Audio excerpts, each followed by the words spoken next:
Përshëndetje të nderuar zonja dhe zotërinj, ja ku po ritakojmë sërish së bashku me mua Tirona Lilin, këtë herë për të sjellur pranë jush një skandal që në fakt na ka tronditur ditëve të fundit. Një emër tashmë shumë i njohur, shumë i përfolur dhe shumë i komentuar në për të gjitha rrjetet sociale, Jeffrey Epstein, është një nga personazhet që në fakt i ka shndruar të gjithë njerëzit në detektiv për të hulumtuar se kush ishte ky njeri, çfarë bënte ky njeri dhe pse pikërisht në dosjen e këtij personazhi u përmendën vendet ballkanike, konkretisht Shqipëria dhe Maqedonia e Veriut. Pse kishte ky njeri kaq shumë influencë në politikën amerikane, tek personazhet e njohur dhe tek biznesmenët botror. Ne jemi munduar që të marrim sa më shumë informacione sa kemi mundur për të sjellur pranë jush dhe për të treguar në mënyrë të detajuar se kush ishte Jeffrey. Jeffrey Epstein ishte një financier amerikan i lindur më 20 janar të vitit 1953 në Brooklyn të New Yorkut. Në publik ai u shfaq për vite me radhë si një investitor tepër i suksesshëm, një filantrop i përkushtuar ndaj shkencës dhe një mbështetës i projekteve akademike elitare. Ai dhuroi miliona dollar për universitete të shkencës dhe një mbështetje të projekteve akademike në përgjithësi. Dhuroi shumë lek për universitetet prestigjioze dhe krijoi marrëdhënie të ngushta me profesor, shkencëtar dhe drejtues institucionesh. Epstein nuk është thjesht një njeri i pasur, ai ishte një njeri me akses. Ai kishte qasje në rrethet më të larta të pushtetit amerikan dhe ndërkombëtar, politikan, ish president, biznesmen miliarder, figura të botës akademike dhe njerëz me ndikimin real në vendimmarrje. Ai zotronte rezidenca luksoze në Manhattan, Florida dhe në ishujt e virgjër të Amerikës, si dhe një avion privat të famshëm i cili në media u quajt Lolita Express. Ky avion do të bëhej më vonë simbol i një jete të dyfisht, ku luksi dhe pushteti maskonin një realitet të errët. Pas fasadës së filantropit dhe intelektualit, hetimet zbuluan një botë të errët abuzimi. Epstein u akuzua për abuzim seksual me të mitur, trafikim seksual dhe ndërtimin e një rjeti shfrytëzimi që, sipas dëshmive, funksiononte për vite me radhë dhe përfshinte shumë më tepër njerëz se sa vetëm emrin e tij. Edhe një herë do ta them këtë. Pas fasadës së filantropit dhe intelektualit, hetimet zbuluan një botë të errët abuzimi. Epstein u akuzua për abuzimin seksual me të mitur, trafikimin seksual dhe ndërtimin e një rjeti shfrytëzimi që, sipas dëshmive, funksiononte për vite me radhë dhe përfshinte shumë më tepër njerëz se sa vetëm emrin e tij. Në vitin 2008, Epstein u përballë për herë të parë seriozisht me drejtësinë. Megjithatë, ai arriti të shmangte një dënim të rënd përmes një marrëveshje shumë të diskutueshme me prokurorinë në Florida. Ai u deklarua fajtor për akuza shumë më të lehta dhe u dënua me një dënim minimal, duke kaluar pjesën më të madhe të kohës jashtë mureve dhe jashtë dyerve të burgut. Kjo marrëveshje u kritikua ashpër dhe u konsiderua nga shumë si shembull klasik i drejtësisë selektive, ku pasuria dhe ndikimi politik bëjnë lehtësira që qytetarët e zakonshëm nuk i kanë kurrë. Por në fakt, historia nuk mbaroi aty. Viktimat vazhduan të flasin. Dokumente të reja dolën në dritë dhe presioni publik u rit. Në korrik të vitit të 2019, autoritetet federale amerikane e arrestuan sërish Epstein, këtë herë për trafikimin seksual dhe komplot. Ai u dërgua në Metropolitan Center në New York, në pritje të një gjyqi që pritej të zbulonte shumë emra të fuqishëm. Më 10 gusht, pikërisht të këtij viti, Jeffrey u gjet pa ndjenja në qelin e tij. Pak orë më vonë, autoritetet njoftuan se ai kishte vdekur dhe se rasti po trajtohej si vetvrasje. Por në orët e para pas njoftimit, publiku dhe mediat filluan të ngrenë pyetje serioze.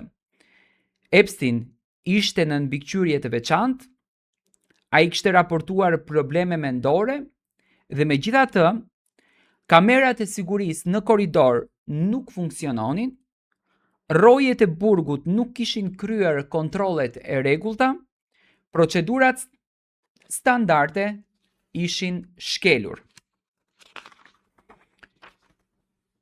Këto rrethana krijuan një klimë dyshimi që vazhdon edhe sot.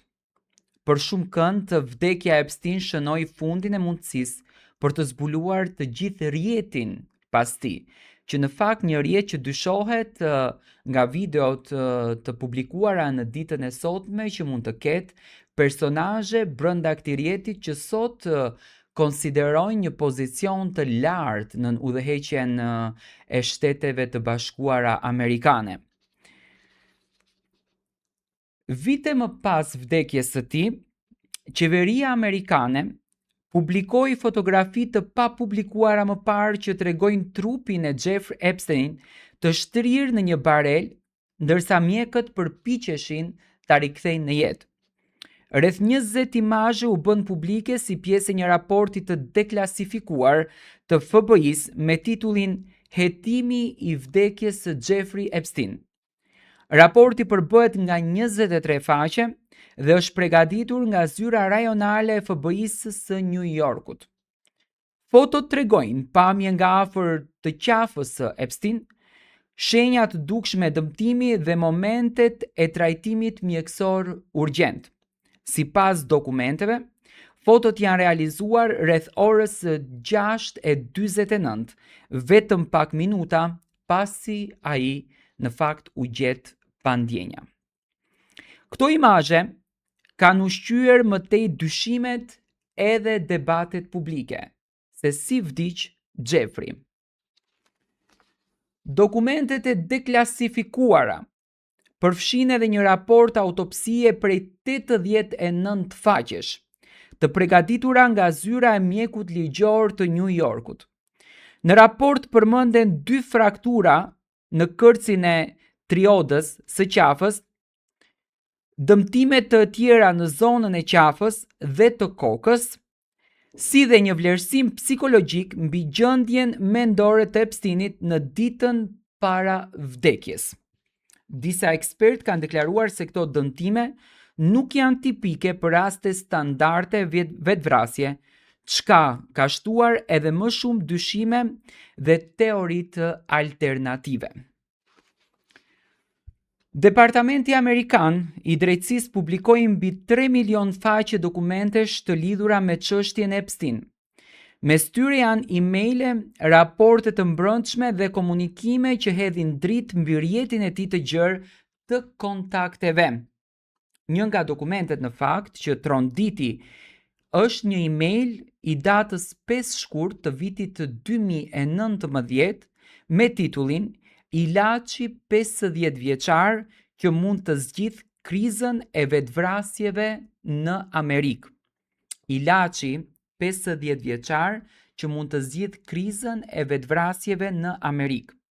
Ky email diskuton kërkime mbi shkaqet biologjike të vetvrasjeve dhe përdorimin e trurit të njerëzve si material kërkimor shkencor.